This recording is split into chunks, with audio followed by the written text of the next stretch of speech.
नमस्कार दोस्तों, मैं आप सभी के समक्ष ऑर्गेनिक केमिस्ट्री का एक चार्ट लेकर उपस्थित हूँ। इस चार्ट के माध्यम से आपको बहुत आसानी होगी ऑर्गेनिक केमिस्ट्री पढ़ने में, खास करके क्लास 12 के जो बच्चे हैं उनको। इस चार्ट में ऐसी ट्रिक दी गई है जो कि आप याद कर लें अगर चार्ट को, तो आराम से ऑर्गेनिक केमिस्ट्री के जो कन्वर्जन होते हैं वो आप आराम से कर पाएंगे। वो chart fully chart description box में एक लिंक होगी, वहाँ से आप देख भी सकते हैं। बाकी मैं यहाँ पे पार्ट वाइज करके उस चार्ट को एक्सप्लेन करूँगा। वो चार्ट आप इस प्रकार देख सकते हैं जैसे यहाँ दिया है। बाकी ऑर्गेनिक केमिस्ट्री होती क्या है, आइए हम उसके बारे में कुछ जान लेते हैं। जैसा कि देखिए यहाँ लिखा है, organic chemistry is a branch of chemistry that studies the structure, property and reaction of organic compound which contain carbon in covalent bond। तो ये आखिर कह क्या रहा है, इसमें ये है ऑर्गेनिक केमिस्ट्री ऐसी ब्रांच होती है केमिस्ट्री की जिसमें हम स्ट्रक्चर, प्रॉपर्टी और रिएक्शन के बारे में पढ़ते हैं ऑर्गेनिक कंपाउंड के। अब आपके जहन में एक सवाल उठ रहा होगा, ऑर्गेनिक कंपाउंड क्या होते हैं? तो ऑर्गेनिक कंपाउंड ऐसे कंपाउंड होते हैं जो कार्बन और हाइड्रोजन जो होते हैं वो आपस में जब भी शेयरिंग करके जब जुड़ते हैं तो वहाँ पे होता है, वो सब होते हैं ऑर्गेनिक कंपाउंड। और ये क्यों जुड़ते हैं, वो एक प्रॉपर्टी होती है कैटिनेशन की। उसके द्वारा आप कई सारे कार्बन को आपस में जोड़ सकते हैं। वो प्रॉपर्टी कई कंपाउंड द्वारा शो करती है, जैसे सिलिकॉन भी कुछ एक्स्ट्रा कंपाउंड तक शो कर सकता है। बाकी एक टर्म है IUPAC। IUPAC का मतलब है international union of pure and applied chemistry. इसको हम लोग क्यों यूज़ में ले आए, पहले क्या होता था, जैसे ऑर्गेनिक कंपाउंड पहले उतना प्रचलित नहीं था, उतना फेमस नहीं था, तो हम लोग क्या करते थे, जब भी कोई नया कंपाउंड मिलता था उसको हम लोग नेम दे देते थे, कोई भी अलग से नाम, हर कंपाउंड का अलग अलग नाम दे देते थे।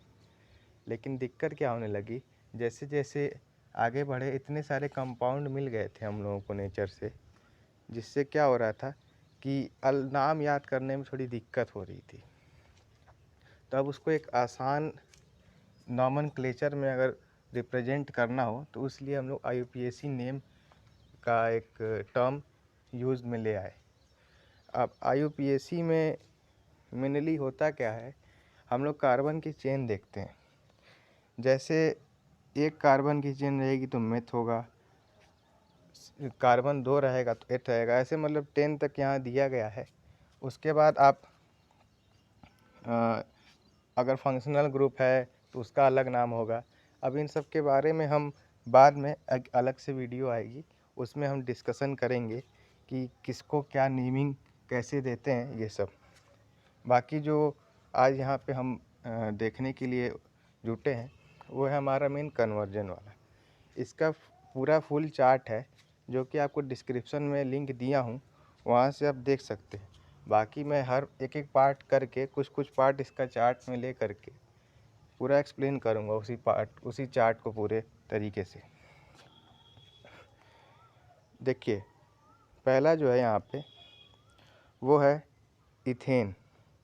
तो इथेन में क्या है, इथेन का स्ट्रक्चर देखे होंगे आप, डबल कार्बन ऐसे रहता है और ये हाइड्रोजन इधर होते हैं, सब ऐसे 6 हाइड्रोजन होते हैं।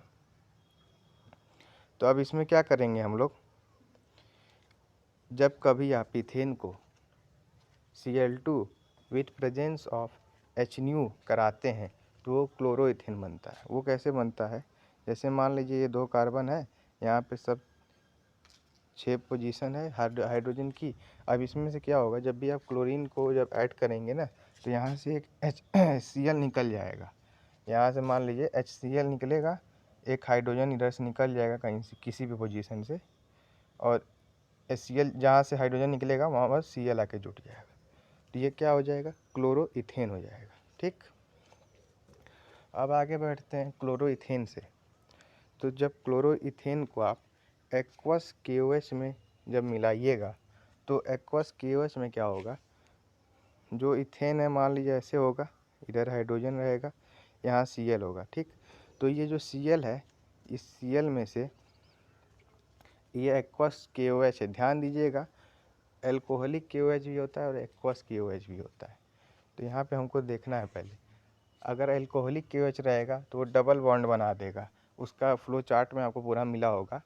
बाकी अभी जो यहाँ है उसको समझिए। तो ये जो Cl है, यहाँ क्या होगा, Cl माइनस होगा, और ये जो KOH है K प्लस और OH माइनस में टूटेगा। तो पहले क्या होगा, यहाँ से KCl बाहर निकलेगा और OH आकर के यहाँ जुट जाएगा। तो जब OH जुटेगा तो फिर ये बन जाएगा इथेनॉल।